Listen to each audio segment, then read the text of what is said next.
Let's begin with the economy. Nigeria's top first-generation banks are revising banking hours across the country.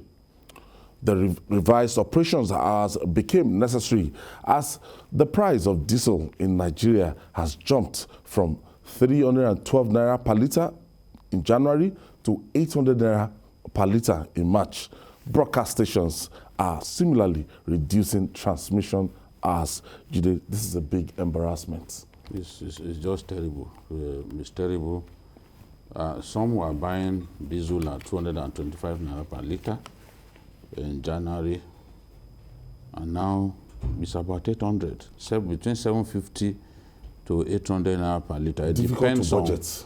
Yes. Let's say you projected that you are really that you are going to be buying 200 naira for January to December. And you know what has worsened matters is the fact that probably at no time in the history of our country has electricity supply been as bad as it is now. We are experiencing recurrent system failure. Within 3 weeks, we had 2 system failures. I mean, that's just too bad. What do we mean by system failure? It's a situation in which you have blackout in every corner of the country at the same time. And Mr. President is keeping that minister, looking at that minister, that somebody is competent. If you are said to be competent, system failure, blackouts, back to back. Back to back. If you cannot address it, why don't you get someone else who can address it? It's a massive shame that we are going through all of this, but it is also worsening poverty in our nation. It is causing unemployment because businesses are folding up. Yes, they are sending people back into the unemployment market because of this power situation. Yes.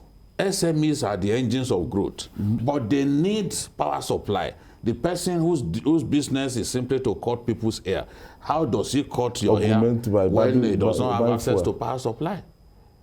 You know? So it is such a terrible thing. It's so hot, Jide. This is the worst time to even face poor electricity, because how do you get around it? Broadcast stations, it's not just banks. One bank decided, okay, let us reduce our operating hours from 6 p.m. to 4 p.m.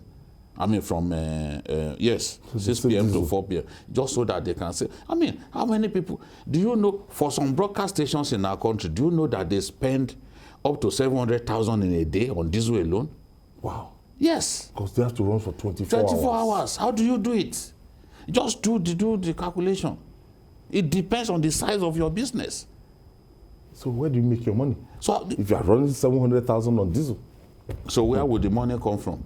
When what normally should be your profit gets spent on overhead. Just diesel alone, on fueling your generators alone. If we had constant electricity supply, people won't even need to use their generators. At all. As I've said before, some of the people who in the past, because in the little corner where their houses are located, they have electricity more than other people who have been deceiving themselves that, look, we have constant electricity. They are among the people who are complaining the most now. I have a friend who has not had electricity for 5 days, and is now saying, look, this thing is affecting me. So I said, but you used to boast. And I used to tell you that the illiterate way of assessing whether electricity has improved is simply to look at your own situation. What is the quantum of electricity generated? You first find that out. What is the quantum of electricity transmitted? You will find out. What is the quantum distributed?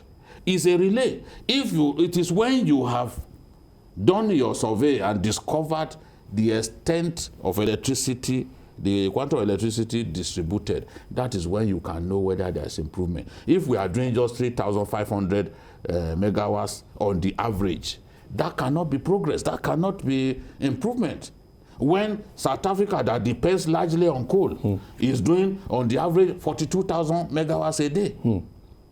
Shawuki, this is not good enough, because I just looked at somebody and the person was talking about, you know, that this is hell already, because if you don't have a power supply and you can't afford to buy diesel, you can't afford to fill your generating set throughout the night, and some people they sleep outside now.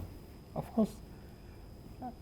Many people like myself sleep on the floor. Because you can't afford to just stay on that bed. I sleep on the floor from night till dawn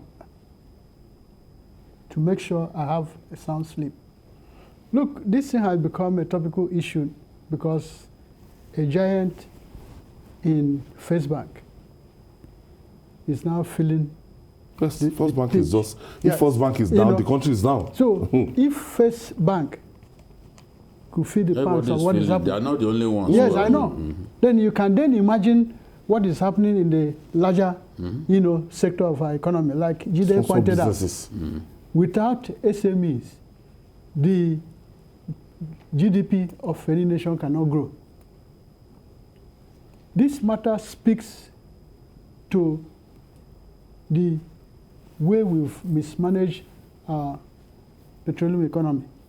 Because if the diesel is being refined in Nigeria here, I don't think the situation would have gotten to this level. It's just because it's an imported product. And you ask yourself, why should it be so? For how many decades is Nigeria going to endure this? A country that produces crude in abundance now goes outside to import the finished products, whether it is diesel or PMS or whatever, from countries that don't even have oil. Yes. Yes. Countries that do not produce any crude. All the people who have been involved in the management of the nation's affairs should hide their faces in shame. It didn't start today. It has been on for more than 2 decades. Yes. We have refineries here that cannot be fixed. This is not how to run a nation. When Ghana discovered oil, Nigeria was taken as a specimen for them to study how not to run an oil economy. It is as bad as that.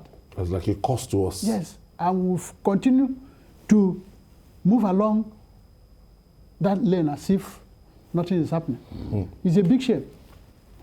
Jide, I thought that sector is said to have been deregulated some years back when they told us that, diesel, that the market force would determine the price and everything. So is this the product of deregulation? And deregulation means that, government will no longer fix prices for you. Prices will be determined by market forces and all that. But because we do not refine here, and because oil prices have gone up, diesel is a byproduct of crude oil. So because oil prices have gone up as a result of Putin's needless war in Ukraine, now you have to endure the fact that the price has gone up significantly.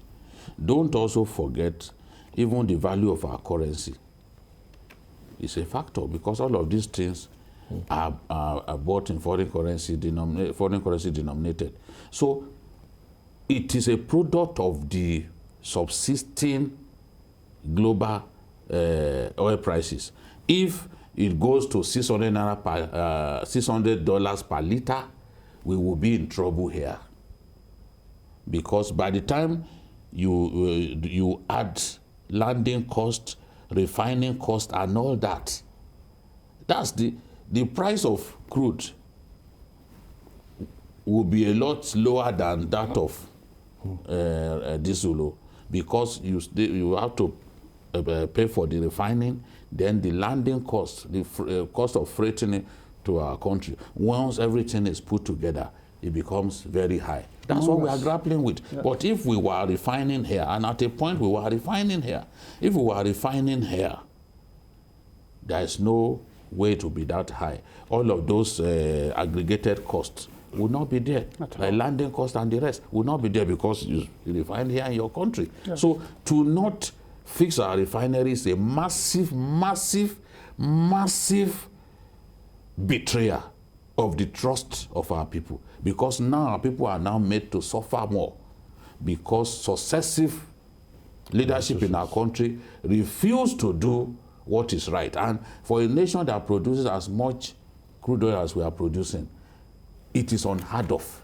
that we are now using our